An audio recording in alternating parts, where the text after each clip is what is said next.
Hello everyone, welcome to my channel Hindi tarot टैक 222। मैं हूँ पल्लवी। कैसे हैं आप सभी लोग? आई होप आप सभी अच्छे होंगे। सो गाइस, आज मैं आप सभी लोगों के लिए लेकर आई हूँ एक और नई रीडिंग। और आज हमारी इस रीडिंग का टॉपिक है कि आप जिस पर्सन के साथ डील कर रहे हैं या जिनके लिए भी आप आज इस रीडिंग तक आए हैं, कल रात इस पर्सन की क्या एनर्जीज रही, इनके मन में किस तरह के विचार चलते रहे। तो यही सब सवालों को आज हम टैरो के माध्यम से देखने की कोशिश कर रहे हैं। आपको यहाँ पर ये ज़रूर ध्यान रखना होगा, रीडिंग जो भी होगी वो जनरल, कलेक्टिव और एक टाइमलेस रीडिंग होगी। मैरिड अनमैरिड कोई भी पर्सन ये रीडिंग देख सकता है। ऑल साइन बेस्ड यहाँ पर रीडिंग होगी। जेंडर स्पेसिफिक नहीं होगा, यानी कि लड़का लड़की कोई भी रीडिंग देख सकता है। ठीक है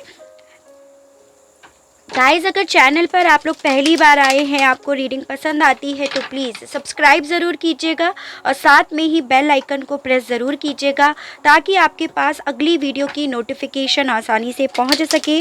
और जो लोग पहले से ही इस चैनल पर जुड़े हुए हैं, लाइक ज़रूर कीजिएगा और साथ में ही कमेंट बॉक्स में ग्रेटिट्यूड देना ना भूलिएगा उस यूनिवर्स को, उस डिवाइन को, जिनसे आप इस रीडिंग के दौरान अपने आप को कनेक्ट करना चाहते हैं और अपने सवालों का सही जवाब आप जानना चाहते हैं। ठीक है, तो चलिए चेक कर लेते हैं कि कल रात इस पर्सन की क्या एनर्जीज रही है। गाइड कीजिए universe, please divine, please archangels, please holy angels, please spirit guide, मुझे गाइड कीजिए। बताइए कल रात व्यूअर्स के पर्सन की क्या एनर्जीज रही। यूनिवर्स गाइड कीजिए, बताइए कल रात किस तरह की बातें इनके मन में चलती रही। यूनिवर्स गाइड कीजिए, बताइए। तो पहले है the waiting game, trapped in fear, heartache and loss, sacral chakra। Guide कीजिए, बताइए यूनिवर्स कल रात इस पर्सन की एनर्जीज क्या रही, किस तरह के विचार इनके मन में चलते रहे। Transformations, base chakra and bottom of the deck है पैशन।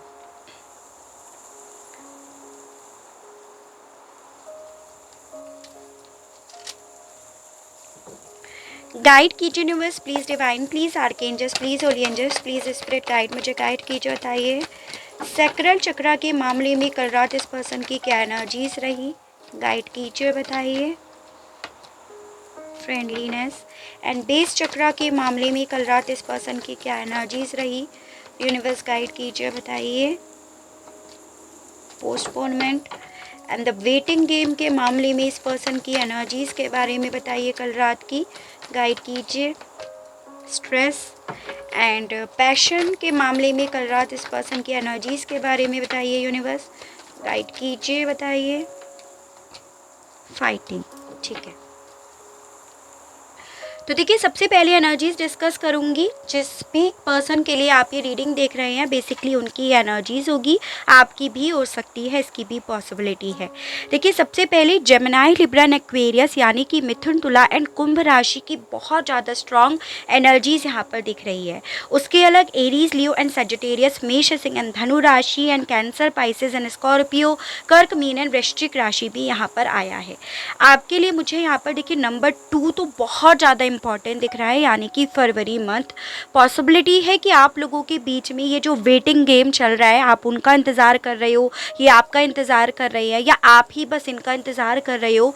किसी भी सूरत में आपको 2 साल हो गए हो, 2 महीने हो गए हो, या फरवरी मंथ, किसी भी साल का फरवरी मंथ से आप इनका वेट कर रहे हो, इसकी भी पॉसिबिलिटी है। और कुछ लोगों को तो पॉसिबिलिटी दिख रही है 222 नंबर भी दिखाई देता हो। यहाँ पर नंबर 1 भी आपके लिए इम्पॉर्टेंट है, यानी कि जनवरी मंथ।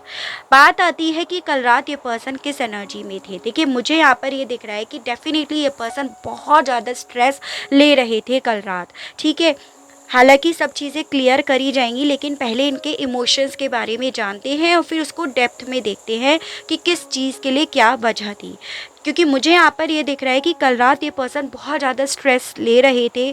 मुझे ऐसा दिख रहा है जैसे कि इस पर्सन के पास जैसे 2 चॉइसेस हो, या फिर पॉसिबिलिटी है कि बहुत लंबे समय से दो चॉइसेस के बीच में स्टक थे, एक वेटिंग मोड पर थे और अल्टीमेटली इन्हें ऐसा कल रात फील हो रहा था कि ये कोई भी एक डिसीज़न नहीं ले पा रहे। इनकी लाइफ में जो भी प्रॉब्लम चल रही है वो अल्टीमेटली सॉल्व नहीं हो पा रही हैं, तो उस चीज़ का ये पर्सन स्ट्रेस ले रहे थे। बेसिकली मुझे यहाँ पर ये दिख रहा है कि आपके पर्सन बहुत लंबे समय से ये वेट कर रहे थे कि आप दोनों का रीयूनियन हो जाएगा, आप दोनों मिल जाओगे। आप लोगों का अगर रिश्ता दोस्ती से स्टार्ट हुआ है तो ऑब्वियसली वो दोस्ती वापस से आ जाएगी, या फिर जो भी आप लोगों के बीच का कनेक्शन है उसमें बैलेंस आ जाएगा, रीयूनियन हो जाएगा, क्योंकि सैक्रल चक्र भी रीयूनियन को बताता है। यानी कि ये पर्सन बहुत लंबे समय से इस चीज़ का वेट कर रहे थे कि इनके टर्म्स और कंडीशंस के बेसिस पर चीज़ें डेफिनेटली बैलेंस में हो जाएंगी, पॉजिटिविटी में कन्वर्ट हो जाएंगी, लेकिन अल्टीमेटली चीज़ें उस फ्लो में नहीं हुई, उसके मन मुताबिक नहीं हुई और ये अल्टीमेटली सिर्फ और सिर्फ वेट करते रह गए हैं और उस चीज़ का ये पर्सन स्ट्रेस ले रहे थे। मुझे यहाँ पर ये भी दिख रहा है कि इसी के चलते ये पर्सन ना ट्रैप्ड रह गए हैं, क्योंकि बेसिकली ये आपके लिए फीलिंग्स तो रखते हैं, आप ही के साथ बढ़ना भी चाहते हैं, ट्रांसफॉर्म भी चाहते हैं, लेकिन अपनी टर्म्स और कंडीशंस के बेसिस पर ये वो चाहते हैं, लेकिन वो चीज़ें नहीं हो रही हैं।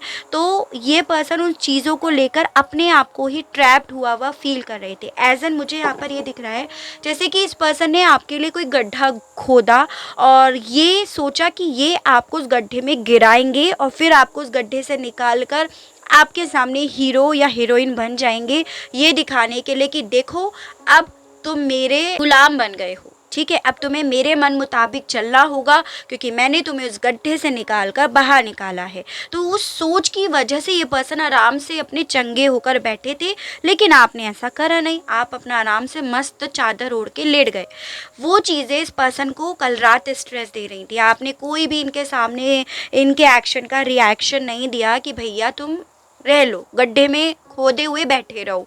तो वो एनर्जी दिख रही है। इस पर्सन को ये लग रहा था कि कुछ भी बदलाव नहीं आया, जिस भी वे में चाह रहे थे कुछ भी ट्रांसफॉर्म नहीं हुआ, और बल्कि उसकी बजाय तो चीज़ें और स्लो हो गई, उसके बजाय तो चीज़ें और पोस्टपोन हो गई, डिले हो गई। मतलब जो मैं चाह रहा था या चाह रही थी वो तो हुआ नहीं और डिले हो गया। तो वो चीज़ें ना इस पर्सन को बहुत ज़्यादा परेशान कर रही थी विद दिस हार्टटेक एंड लॉस, या वो चीज़ें कह सकते हो कि इस पर्सन को खुद से ही दुखी कर रही थी, ठीक है। मुझे यहाँ पर ये भी दिख रहा है कि कल रात ये पर्सन जैसे आपको लेकर बहुत ज़्यादा पैशनेट रहे हैं और उस पैशन का भी क्या करें, अचार डालें, वो एनर्जी भी इनकी रही। तो वो जैसे एक मन में एक होता है ना कि बात करने की इच्छा है, जुनून है, लेकिन सामने से तो कोई जेस्चर ही नहीं आ रहा है, सामने वाला तो या वाली तो बात मानने के लिए तैयार नहीं है, सामने वाला या वाली तो एक्शंस लेने के लिए तैयार ही नहीं है। तो वो चीज़ें ना इस पर्सन को बहुत ज़्यादा फ्रस्ट्रेट कर रही थी, बहुत ज़्यादा गुस्सा दिला रही थी, वो एनर्जी है। मुझे यहाँ पर देखो आप लोगों के केस में मैं बताऊँ तो यहाँ पे कोई थर्ड पार्टी दिख रही है with this 3 of swords card. कोई थर्ड एनर्जी दिख रही है, कोई मिसअंडरस्टैंडिंग आप लोगों के बीच में हुई है, कोई ट्रस्ट इश्यूज आप लोगों के बीच में हुआ है।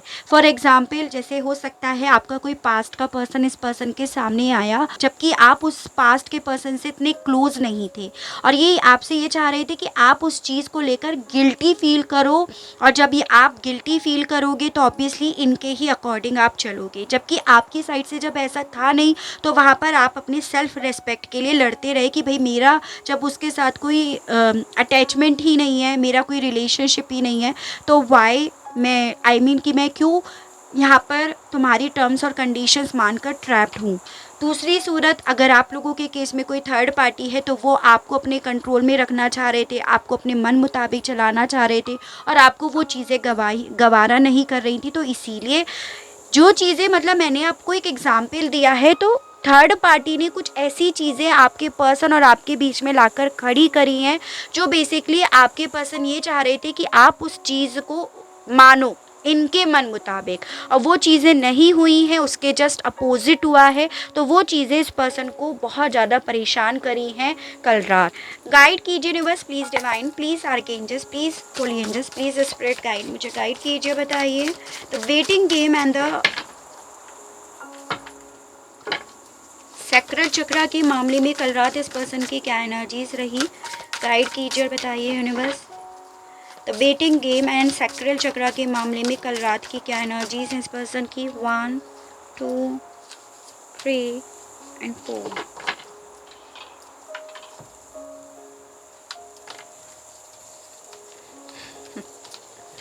देखिए यहाँ पे आया है 10 of wands card. Again stress, burden, responsibilities, वो एनर्जीज यहाँ पे आई है। पेज ऑफ सोर्स हो गया, king of pentacles and 7 of pentacles. तो बेसिकली मुझे यहाँ पर ये दिख रहा है कि कल रात है ये पर्सन बहुत ज़्यादा उधेड़ बुन में लगे रहे, बहुत ज़्यादा चीज़ों को इवेल्युएट करते रहे कि कैसे हुआ, क्या हुआ। मतलब एक ऐसी एनर्जी इस पर्सन की रही कि बेकार के डर रहे थे ये पर्सन। जैसे होता है ना इंसान का कि परेशान हो रहे हैं, बहुत डरने वाली, बहुत स्ट्रेस वाली इस पर्सन की एनर्जीज रही है। बहुत ज़्यादा प्रेशर ले रहे थे, अपने आप को ज़बरदस्ती प्रॉब्लम में डाल रहे थे। वो एनर्जी मुझे इस पर्सन की दिख रही है, जिसका इफ़ेक्ट पॉसिबिलिटी है इस पर्सन की हेल्थ पर भी पड़ा हो, इसकी भी एनर्जी है। मुझे यहाँ पर ये भी दिख रहा है कि इस पर्सन के मन में इस तरह की इनसिक्योरिटी भी कल रात चल रही थी कि आपकी लाइफ में या तो कोई एक ऐसा इंसान आ चुका है जो फाइनेंशियली आपको बहुत हेल्प कर रहा है या कर रही है, या फिर आप इस ओहदे पे पहुंच चुके हो जिससे आप बहुत सक्सेसफुल एनर्जी में आ चुके हो। इसी रीज़न की वजह से ना आपको कोई फ़र्क ही नहीं पड़ रहा है कि इसका क्या होगा। आप तो ये सोच कर बैठ गए हो कि जो तुमने मेरे लिए गड्ढा खोदा है तुम जाकर उसी में स्विमिंग पूल बना लो। तो वो सोचना था। एज एन एक एग्जाम्पल आपको दे रही हूँ कि बहुत स्ट्रेस ये पर्सन ले रहे थे, बहुत ज़्यादा आपको स्पाई कर रहे थे। देखिए सोशल मीडिया पे अगर आप एक्टिवेट हो तो डेफिनेटली ये पर्सन आपको ढूंढ रहे थे, वो एनर्जी मुझे दिख रही है। और अगर आप सोशल मीडिया पे एक्टिवेट नहीं हो तो ये पॉइंट आप लोगों के लिए नहीं है, क्योंकि ये जो कार्ड होता है ये बेसिकली स्पाई को, स्टॉकिंग को, सोशल मीडियाज़ को, इन सब को इंडिकेट करता है। तो डेफिनेटली ये पर्सन कल रात आपको बहुत ढूंढ रहे थे, वो एनर्जीज मुझे इस पर्सन की साइड की दिख रही है। देखो मुझे यहाँ पर ये दिख रहा है, मैं अगर आपको सही बात बताऊँ, जो भी आपके सामने टर्म्स एंड कंडीशंस थी, जो भी आपके सामने सिचुएशन आई है ना, बेसिकली अगर आप उन सिचुएशन में गिव अप कर देते या आप इस पर्सन की बात से में कन्विंस होकर कि भाई मुझे एटलीस्ट मेरा पर्सन तो मिल रहा है, मेरा प्यार तो मिल रही है, उस एनर्जी में आकर आप इनके साथ बढ़ जाते ना तो आप इस एनर्जी में होते। मैं आपको यहाँ पर ये गाइड करना चाहूँगी, आप इस एनर्जी में होते, हर समय डरी हुई एनर्जी में रहते या आप पर डोमिनेट होने की कोशिश करते रहते, आपको ये जाहिर करते रहते कि इन्होंने आप पर दया करी है, उपकार करा है, आपकी ज़िंदगी को जो बदला है वो इन्होंने ही करा है, और अब आप ज़िंदगी भर आप इनके उस चीज़ को लेकर कर्जदार हो गए हो आप। तो आप इस एनर्जी में होते। तो कुछ लोग जैसे परेशान होते हैं ना, आप लोग बेसिकली इसीलिए परेशान रहते हो क्योंकि आप ना इमोशनली चीज़ों को लेकर चलते हो। कई बार, बहुत बार ऐसा भी होता है कि सामने वाला प्रैक्टिकली चीज़ों को ले रहा होता है ताकि वो अपने मन मुताबिक चीज़ों को ले ले, लेकिन आप लोगों के केस में होता है कि आप इमोशनली चीज़ों को लेकर खुद को परेशान करते हो, जबकि बाजी ना आपके हाथों में हो रही होती है। एक्चुअली में आप जीत रहे होते हो लेकिन फिर भी आप परेशान रहते हो। ठीक है, देख रहे हैं हम trapped in fears and transformations की एनर्जीज़ को, किस मामले में कल रात किस एनर्जीज़ में रहे ये person. The world, 9 of wands, transformations का कार्ड फिर से आया है, and king of source. Basically इस पर्सन के साथ ही हो रहा था। देखो ये किंग कितना परेशान बैठा है। ठीक है, ये एनर्जी थी इनकी कि जो चाह रहे थे कि आपकी नज़रों में इनके लिए रेस्पेक्ट हो, इनके लिए मान हो, सम्मान हो, आप इनकी बातें जो हुक्म मेरे आका की तरह मानते, इनकी बातों को सुनते, इनके अकॉर्डिंग ही अपनी फीलिंग्स एक्सप्रेस करते, उठते बैठते, जो चीज़ें ये चाह रहे थे वो आप करते। आपने वो तो करा नहीं, इस एनर्जी मैंने लेकर जा रही थी।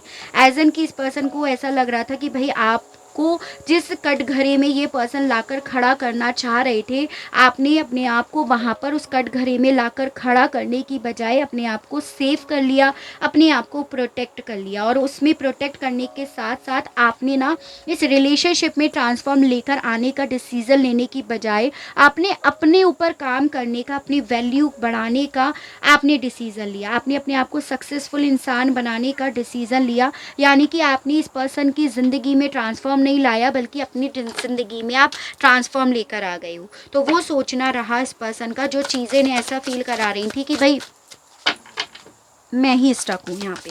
ठीक है। Heart and loss and base chakra के मामले में कल रात इस पर्सन की क्या एनर्जीज रही।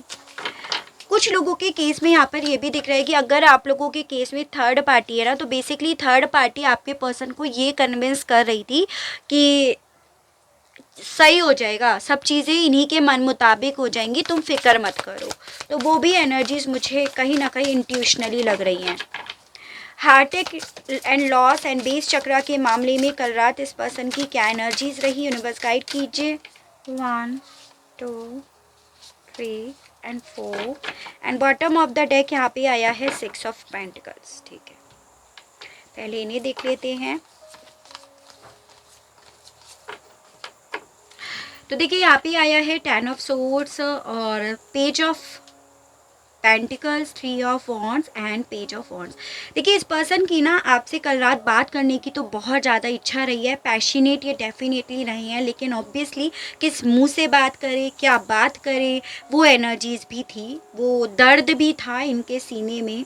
मुझे यहाँ पर दिख रहा है बहुत इमेच्योर है ये पर्सन। देखो फ्रैंकली स्पीकिंग कोई शुगर कोटिंग नहीं है, बट बहुत इमेच्योर है ये पर्सन।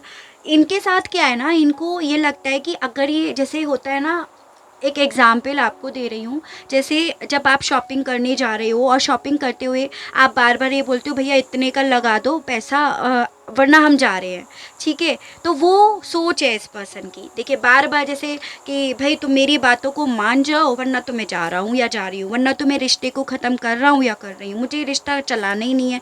तो इसीलिए मैंने बोला कि इमेच्योर है ये पर्सन। 10 ऑफ सोर्ड्स, बार बार धमकी देना कि भाई डाइवोर्स दे देंगे या फिर मैं छोड़ के चला जाऊँगा या चली जाऊँगी, मुझे तो अपना ही काम करना है, मेरे तो पेरेंट्स नहीं मान रहे, यानी कि एक्सक्यूज़ेस बनाने शुरू करना। तो एक इमेच्योरिटी, या थर्ड पार्टी में है तो मुझे तो उसकी तरफ जाना है, तुम जाओ, ये वो एनर्जी मुझे दिख रही है। कल रात यहाँ पर ये दिख रहा है कि ये पर्सन ये सोच रहे थे कि अब आपके ऊपर इनकी इन धमकियों का या इस तरह की बातों का कोई असर पड़ ही नहीं रहा है ना।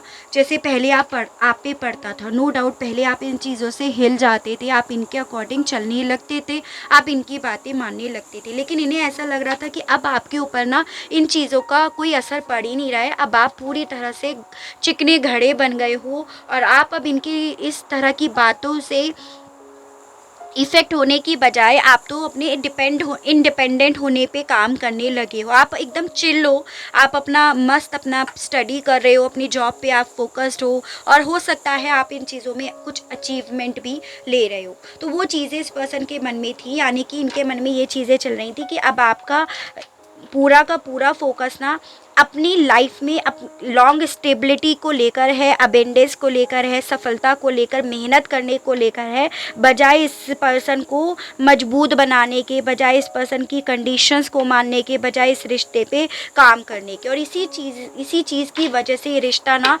अभी पोस्टपोनमेंट में चला गया है, डिलेज की एनर्जी में चला गया है, जो चीज़ें इस पर्सन को परेशान कर रही थी। यानी कि इन्हें ऐसा लग रहा था अल्टीमेटली कि ये अगर आपके साथ नहीं रहेंगे या ये अगर आपको छोड़कर चले जाएंगे तो आपकी ये हालत हो जाएगी कि आपको बहुत ज़्यादा लॉस होगा।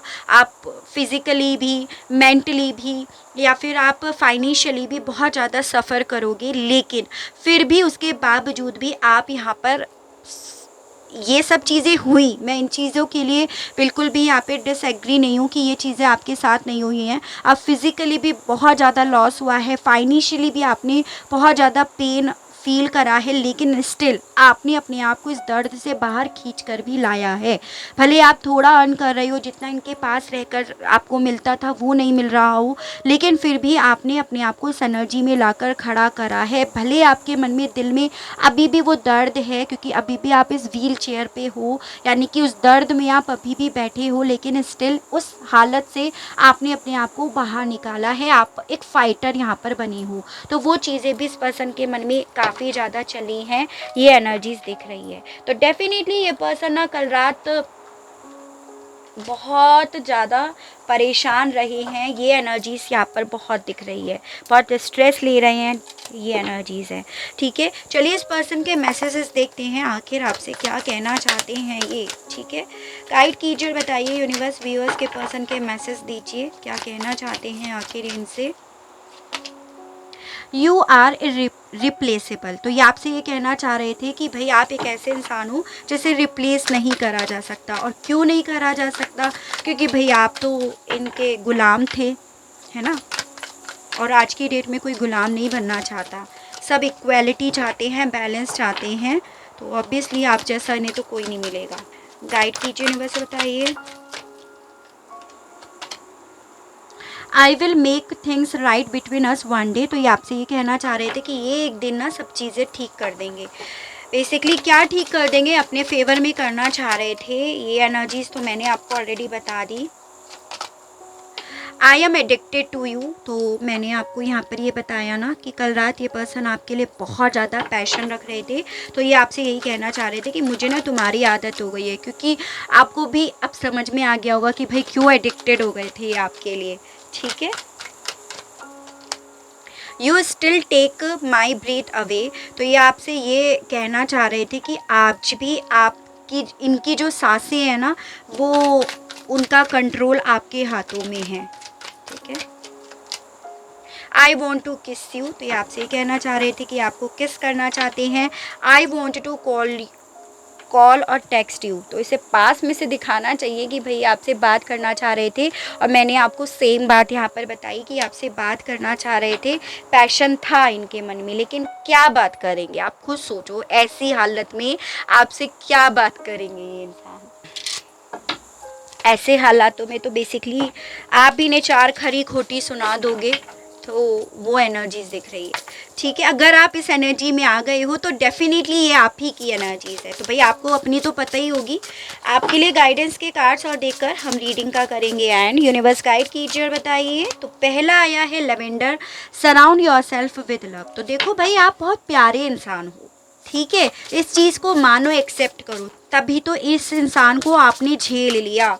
तो ऑब्वियसली आपके आसपास बहुत सारे लोग आ सकते हैं, आप बहुत सारे लोगों को अट्रैक्ट कर सकते हो। तो अपने आप को अकेला मत करो, क्योंकि आपके अंदर वो हुनर है कि आप ना एक ऐसा माहौल बना सकते हो कि चार लोग आकर आपके साथ बात करना पसंद करें। कार्ड्स निकाल लेते हैं पहले, फिर वापस से डिस्कस करेंगे। तो दूसरा आया है विंग्स, फेदर, ठीक है। And bottom of the deck है होमगार्ड। तो बेसिकली आपसे यहाँ पर ये बोला जा रहा है कि पहली चीज़ तो मैंने आपको ऑलरेडी क्लियर करी कि भाई देखो आप एक ऐसे पर्सन हो जो एक ऐसा माहौल, एक ऐसा समा बना सकते हो जो बहुत ज़्यादा प्यारा है। वहाँ पे सब हंस रहे हैं, बोल रहे हैं, खुश रह रहे हैं, और कोई भी किसी को कंट्रोल करने की मंशा यहाँ पर नहीं रख रहा है। आपको ऐसे पंखों की ज़रूरत नहीं है जिसमें ये पर्सन बार बार आपको ये जताए कि इन्होंने आपके लिए ये करा, इन्होंने आपको इस तरह से बचाया, इन्होंने आप पर उपकार करा, आप पर दया करी। तो ऑब्वियसली ऐसे विंग्स की ज़रूरत आपको नहीं है। अगर आपको ज़रूरत है तो फिर आप उसी हिसाब से चीज़ों को लीजिएगा। तो ये भी आपके लिए गाइडेंस दी जा रही है। उसके अलग यहाँ पर ये भी बोला जा रहा है कुछ भी चीज़ को ना कभी भी जज नहीं करना चाहिए। पहले आपको सोचना होगा और फिर जज करना होगा, क्योंकि कई बार होता है आप इमोशंस में बह रहे होते हो और आप सही में यही सोच लेते हो कि भाई ये इंसान ना मुझे बहुत प्यार करता है या करती है और मेरे भला कर रहा है या कर रही है, लेकिन एक्चुअली में उसके पीछे उनका क्या इंटेंशन होता है आप उन चीज़ों तक पहुँच ही नहीं पाते हो, ठीक है। उसके अलग देखिए यहाँ पर ये भी बोला जा रहा है कि भाई देखो अपना ख्याल रखो। आप जितना अपना ख्याल रखोगे उतने ही ज़्यादा आप निखरोगे। एज एन देखो हीरे को तराशा जाता है या लोहे को तपाया जाता है, जितना ज़्यादा उसे तपाया जाता है, जितना ज़्यादा उसे पनिश करा जाता है, उतना ही वो बेहतर बनकर निकलता है। तो ये आपकी ज़िंदगी के वही मुकाम चल रहे हैं, वही टफ फेज़ चल रहा है जिसमें आपको तराशा जा रहा है या आपको सोना बनाया जा रहा है। तो आपको भी पता है सोने की जर्नी कितनी टफ होती है, तो आपकी भी जर्नी आसान नहीं है। तो ये चीज़ें आपके लिए यहाँ पर एज अ गाइडेंस बोली जा रही हैं। तो आई होप आपको रीडिंग पसंद आई हो, इस रीडिंग से किसी तरह की कोई क्लियरिटी मिली हो, आप अपने आप को इस रीडिंग से कनेक्ट कर पाए हो। अगर आपको रीडिंग पसंद आती है, किसी तरह की कोई क्लियरिटी मिलती है तो प्लीज़ बताइएगा ज़रूर, और चैनल को लाइक, शेयर एंड सब्सक्राइब ज़रूर कीजिएगा, ताकि आप लोगों के लिए इसी तरह से नई नई रीडिंग्स, नए नए टॉपिक्स लेकर आ सकूँ और हम लोगों का साथ, हम लोगों का प्यार यूँ ही बना रहे। आज के लिए बस इतना ही। Okay, bye bye.